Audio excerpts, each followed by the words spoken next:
सभी भाई बहन जो कि आज इस यात्रा में शामिल होने के लिए, वो भी पुण्य का ही काम है। जो यात्री जा रहे हैं वो भी, और जो भगवान राम को याद कर रहे हैं वो भी, ये सब पुण्य का ही काम है।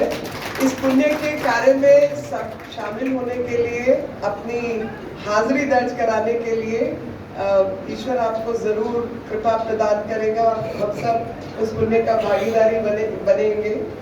होई सोई जो राम रचि राखा, होई सोई जो राम रचि राखा, जो करी तर्क को करी तर्क बढ़ावे साका। यानी अभी ये तय है कि ये सब कार्य 2014 और 19 के बाद शुरू हुए। किसी को कोई शक है? तो भगवान राम ने ये जिम्मा हमारे ही लगाया था। ये सेवा भी तो निश्चित ही लिखी होती है। कुछ लोगों के हाथ में ही अच्छे कर्म है और कुछ समय पर, काल पर ही सब कुछ परिवर्तित होना है। तो आज इस काल के प्रक्रम में हम लोग शामिल हुए, ये भी लिखा हुआ है। और ये सब कार्य 14 के बाद 19 के बाद इस देश में हुआ। देखिए, जिन्होंने राम दरबार जाना है, जिन्होंने जनकपुर जाना है, जिन्होंने अयोध्या जाना है, वो तो जाएंगे ही, लेकिन उनको सुख सुविधा प्रदान करने का कार्य, उनकी तकलीफ को समझते हुए उनकी यात्रा को आसान करने का कार्य, वो भी पुण्य कार्य है जो भारत सरकार के रेल मंत्रालय ने 2014 और 19 के बाद शुरू किया। और प्रसन्नता है इस बात की कि 2019 के बाद अब जो ये श्रृंखला शुरू की है, गौरव भारत गौरव यात्रा, ये नई ट्रेन है जिसमें नई कोचेज है और एक दूसरी श्रेणी जो कि यात्री सुख चैन के साथ जाना चाहते हैं। और बहुत सारे रिटायर्ड लोग, जहाँ पे माता पिता रिटायर करते हैं, शायद उनको पता भी नहीं होता कि उनके बच्चे उनके लिए टिकट बुक करके उनको भेज रहे हैं। और कई विदेश में रहने वाले बच्चे अपने माता पिता को या अपने मित्रगण को ये उपहार के रूप में दे रहे हैं। तो मुझे पूरा भरोसा है कि जो भी लोग मेरी बात सुन रहे हैं, पहले तो उनका खुद का मन कर रहा होगा जाने के लिए, और जो खुद नहीं जा पाते लेकिन ऐसा लगता है कि माता पिता को कोई उपहार देने की जरूरत है जो कि वो याद रखें और हम उनके प्रति नतमस्तक होते हुए उस भाव से उनको ये उपहार दे सके, तो हम सबको देना चाहेंगे। तीसरी चीज, प्रधानमंत्री जी ने ये तय किया और हम सबको आदेश किया, क्योंकि मेरे पास संस्कृति मंत्रालय भी है और विदेश का भी भार है, कि भारत की सबसे बड़ी जो ताकत है, भारत की सबसे बड़ी शक्ति जो है, वो इस देश की सभ्यता संस्कृति है।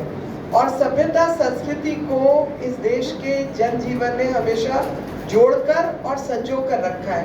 अब आप बताइए कि एज प्रशासनिक लोग, एज एडमिनिस्ट्रेटर, आप उसमें क्या कर सकते हैं कि उस यात्रा को आप संभव करें, उस टूरिज्म को बढ़ाएं और उन यात्रियों के लिए आप सुख सुविधा प्रदान करें और देश के गौरव का हिस्सा बने, क्योंकि ये गौरव यात्रा भी देश का गौरव बढ़ाने वाली यात्रा है। और जब हम अपने देश का गौरव बढ़ाते हैं तो खुद भी गौरवान्वित होते हैं इस देश के इतिहास पर, और खुद जब गौरवान्वित होते हैं तो हमारी क्षमता और शक्ति बढ़ती है और अधिक प्रयास करके सेवा करने की, और साथ ही जो भी चिन्ह हमारी गुलामी की मानसिकता के हैं, उन बेड़ियों को तोड़ने की और देश को प्रगति के रास्ते पर लेकर जाने की।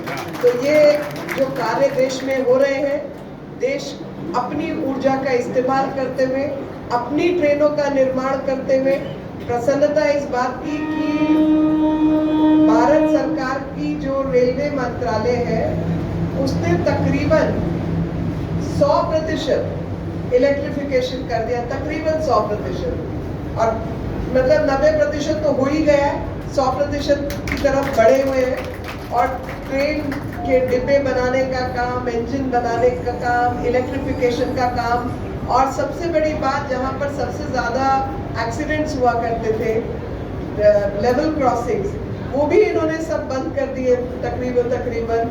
वहाँ भी इतना कार्य हुआ, नहीं तो हर लेवल क्रॉसिंग के ऊपर कितनी मौतें हुआ करती थी और कितने अंडर ब्रिजेस बना दिए कि लोगों को क्रॉस करने के लिए ऊपर ना जाना पड़े, नीचे से निकल जाए साइड के रास्ते से।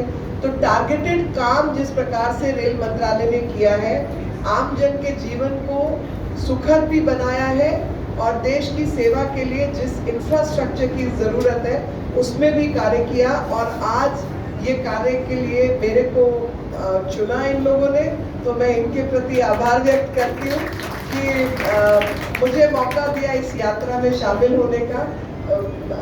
आप सबका बहुत बहुत आभार और जय श्री राम।